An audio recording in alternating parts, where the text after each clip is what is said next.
So welcome back, friends. This is a video that was requested by my subscriber by the name of Elliot.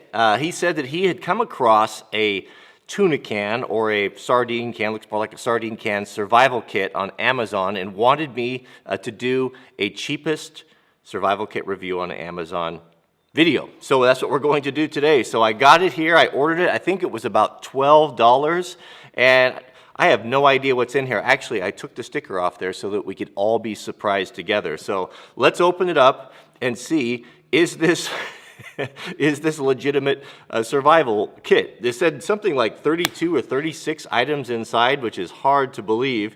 I've not had the best of luck with these little tiny survival kits, but you never know. Let's find out. So it's sealed, and that's what's nice. It's going to be all waterproof, so maybe it is a viable option here. So let's start at the top and find out what is inside of here. It is packed tight. I'll give them that. All right, first things first. What do we have here? We've got duct tape. A pretty good amount of it, probably about 12 inches of duct tape. Is it quality duct tape? Because not all duct tape is created equal. Some of it is not as good as others, but if it's pretty good duct tape, what could you use that for? Oh, you could patch a tent with it. You could secure something. You just can't go wrong with duct tape. I think that's probably a good feature. Next we have, it's a little sandwich bag. That's nice if you needed to, is it big enough to put a cell phone in? If you needed, a lot of us rely on cell phones for navigation, and most of them are not waterproof, so I like that. That's handy. Also, you could use it as an impromptu canteen. You could put a little bit of water in there. I mean, it's hard to carry water. If you think about it, if you don't have a canteen, how would you carry water? I mean, you're going to cup it in your hand? No. Is it a lot of water? No, it's not a lot, but it's something. I think that's a great feature. Here, let's stick it on there. It's a little bit windy out here. Oh no, get out of here. All right, next we have paper matches, just your standard paper matches. Maybe wooden matches would be a better option. These are a little bit fragile when it comes to moist areas, but better than none. I think that's probably a good option. I don't know that you would even get the wooden matches inside of one of these containers. It's very small. This is actually pretty, this is a pretty cool kit. We have a razor blade. Razor blade, I mean, if you don't have a knife and you need to cut something and you need to do maybe some first aid or dig something out or cut, I mean, that's a great option. I mean, pound for pound, it's hard to beat capability of a razor blade for just, a bazillion different reasons. I actually one time cleaned a fish with a razor blade. It's totally possible. We have in here a little bit of cord wrapped up in some green frog tape. Man, they spared no expense. That's the expensive stuff. This is a braided cord of some sort. Looks like actually pretty good stuff. Could you use it to replace a bootlace or a shoelace? Possibly. I know they probably say in the instructions that it's, you could make some sort of an animal snare with that. Good luck. I don't have a lot of experience making animal snares. But I know enough about animals that it's probably not an easy thing to do, even for experienced guys. But that's handy. Very small. Maybe they should have put a little bit more. It would have been nice to have 5 or 6 feet of that, but better than nothing. We've got 2 safety pins. Those are super handy. One time I fixed a backpack strap, hunting that had come unstitched. I had several of these in my kit. These are not very high quality ones. I mean, you can feel the spring on there. They're pretty cheap. But you've got a large one and you've got a small one. I have also read in survival books of guys saying that they've actually caught fish with these. I'd like to see that. I don't think that maybe, I don't know. I'm not thinking that that's going to happen. We've got a tea light. A tea light, this is really good. My granddad, he always carried one of these in his hunting pack. And sometimes when we had wood that was, if you're hunting like in the fall and there's a lot of snow on the ground and everything is wet, even if you have good matches, it's hard to get a fire going. You could take this little guy or a little broken end piece of a candle, put it at the base, and put some, put some wood and tinder around it, and that will burn a long time. Not to mention having a little bit of light. I should tell you the story about my friend Charlie who got lost in a cave for 5 days. That's a whole nother story. This is nice. This is actually kind of unexpected. This is brass snare wire. This stuff's actually kind of, is it really brass? Is it solid brass? I think it is. This stuff's actually kind of expensive. This is, man, I mean, if you need to repair, this would be a better thing to repair something with, to use it like a really heavy duty sewing string or wire, or man, just having a piece of baling wire or something like that is beyond handy. And they give us quite a bit here. How much is that? It's a chance of me getting that out without tangling it. There's 3 feet there, I'll bet. That's really nice, very nice. We have these little guys. What are these? These are, I imagine these are fire starters of some sort. Well, let's wait till the end and we'll test those to see if they work. So here we go. We've got redundancy. So and they're matches, and they're wax coated, or they feel like they're wax. Yeah, they are wax coated. Someone has dipped the tips in these in wax to keep the sulfur and the igniter from getting ruined. That's kind of a nice surprise. I like redundancy. When I put together survival kits, I always have at least 2 and preferably 3 ways to start a fire, because I don't really trust these. I'll take lifeboat matches, I'll take a steel or a ferro rod, and I'll take a lighter, like a big lighter. We have, this is actually a pretty good kit here. We've got a big roll of thread here. Is there a sewing needle? I mean, there's a lot here. I don't know. There's probably, I'm guessing, it could be 25, it could be 50 feet of kind of a high tensile. How strong is it? High tensile sewing thread. Not super strong, but it is strong enough where you could definitely fish with it and definitely do repairs. That's interesting that they've tripled up and doubled up on things. Double fire, tripled up on cordage. This is some sort of a really soft nylon cord with like a bread bag zip tie on it. And there's quite a bit here. There is probably, I'm going to have it all tangled here. There's probably 25 feet on that as well. Very nice. What could you use that for? Oh man, sky's the limit. Nails. That's an interesting choice. 2 nails. What could you use the nails for? I don't know.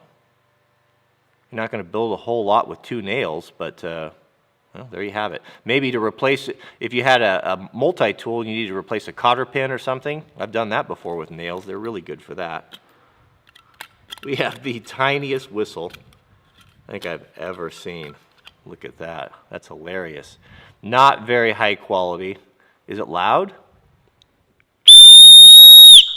Kind of. Medium loud. It's not like a Fox 40 or anything, but it is nice to have a whistle. Your voice doesn't carry very far, especially if there's wind. And if you get down, if you got down in a hole, let's say you were backcountry skiing or something, guys fall down in tree wells, they die all the time. When search and rescue comes around, after you yell for a couple hours, you lose your voice. And to have a whistle is, that's something I always put in a survival kit. Here we go. I was hoping this was going to be in here. It's a heavy-duty sewing needle. So this, in combination with the thread, is going to give you the ability to fix lots of stuff. I mean, you could fix shoes, you could fix a tent, you could fix, again, a backpack or clothing articles that go bad on you. Very good idea. I like that. We have of course, our just garden variety little oil-filled compass or spirit compass. The reason why they used to call them spirit compasses, because they would put alcohol in them, not water. If you ran water in there, they would freeze and they would crack. So alcohol, as we know, won't freeze. And it's actually pretty good. It is reading, get it away from I guess that's not fair, non-ferrous. It is reading the correct direction. I do know that that is true north. See, does it correct? Yeah, with a little, it's not, it doesn't have a super bearing on there, but with a little bit of fussing around, seems to work okay. I've seen worse than that one. We got a fish hook. Is it just one? Oh, nope, two. Yeah, you want to have a backup. Break your heart if you were fishing and you lost your hook on a snag and you didn't have a second. Yeah, maybe a half a dozen with some lead sinkers. I mean, they've got the room in there and it doesn't cost very much, so that wouldn't be bad. The bad thing about the tuna can survival kit is that you can't augment it. You know, once you open it, it's not going to be sealed. I guess you could tape it up. This here is it's a pencil. Well, that is clever. It's a pencil with a pocket clip, and it's made in Japan. So it's not, it's not super, it actually feels like pretty good quality. Nice to have a pencil. One time, or many times, I think I've seen, we used to hunt or have big hunting camps. Our family was really into that. If someone wasn't able to get back to camp in time or was having a problem or needed to get information, having a pencil and a piece of paper, being able to leave a note that say, I was here at this time, or I went down this trailhead. I mean, you could take the thing and you could put it in the plastic bag, and you could use the string and you could tie it there in a real obvious manner to leave a message of where you went. Not only that, but you have the paper to help start fire. So we've got a nice piece of paper on there. I like the pencil. That's pretty nice. I might keep that in one of my survival kits here. We have one of these guys. These are, we've all seen these before, kind of a credit card type survival kit. Quality-wise, they're not great. There's not a whole lot you could do with this, but it does have a point, and I guess if you needed to scrape or pry something, you could do it. We've got a saw there, and I've had limited success with those guys. Yeah, I don't know. I don't know that that's as handy as the razor blade, but I guess you could tighten a screw with it. You got an end there, you got a small measure on it. Don't have any idea what that thing is. Lanyard hole. It's all right. Well, there's something else in here too. Now remember, here we go. We have an explanation here. So there are 11 things on this. There's a can opener. Okay, I see that, right there, that's can opener.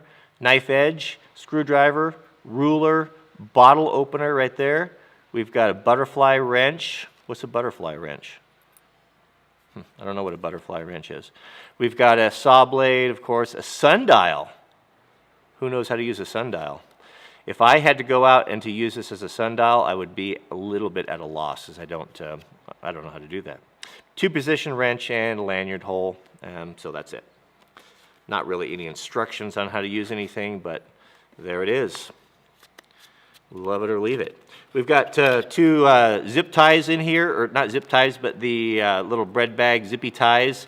I don't know what these would be good for other than keeping your bread from getting stale.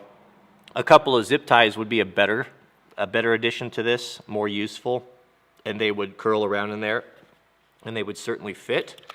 We have, signaling mirror. Is that legitimate? Probably not. I mean, yeah, I mean, you could get some flash off of it, but without having the aiming hole in it, like a proper signaling mirror, that would be difficult to use. I'd rather this be an extra $5 or $10 and put a real signaling mirror in there and some of the other upgrades. And then finally, in addition to the can, we have some basic survival kit. You know, this is good just psychologically. Sometimes I've actually been lost. I've spent the night out elk hunting one year, and I was kind of lost. Primarily, I couldn't get back in time, and I thought, well, wandering around the dark is going to be up. My chance of getting lost or getting hurt was going way up. So what helped me a lot was having a plan and things to do to keep your mind occupied, because it's pretty scary. I mean, you hear things at night. I was up all night, kind of stewing and worrying about stuff because you didn't know what was going on. So having a plan kind of having something to read and to keep your mind occupied is very, very handy. And it looks like there's some pretty good stuff in here. Some pretty basic first aid kit or survival kit stuff. Is there anything else in there? There's not. All right, so before we go, how are you going to strike these matches, these wooden matches is the question, because some of these, you have to have the striker to do that. So I don't know if they would strike on a rock. Let me go grab a rock and find out if they work. Okay, so here's a rock. Kind of coarse. Yeah, I don't know about that. So I guess maybe what they're intending us to do here is to use, can we use the striker on the back of the, yeah, that's the problem with these.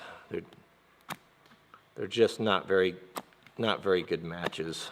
I don't know. I think the only value that they're going to have is, oh, there we go, we got it. Yeah, I was about ready to trash it. Does this stuff burn?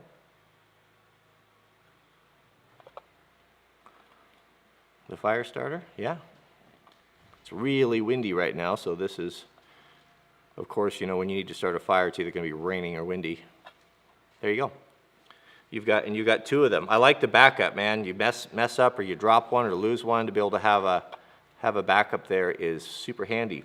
So what's my conclusion on this? I'm actually pretty surprised. For $12, something that's super, super small, and if nothing else, just to give you something to do.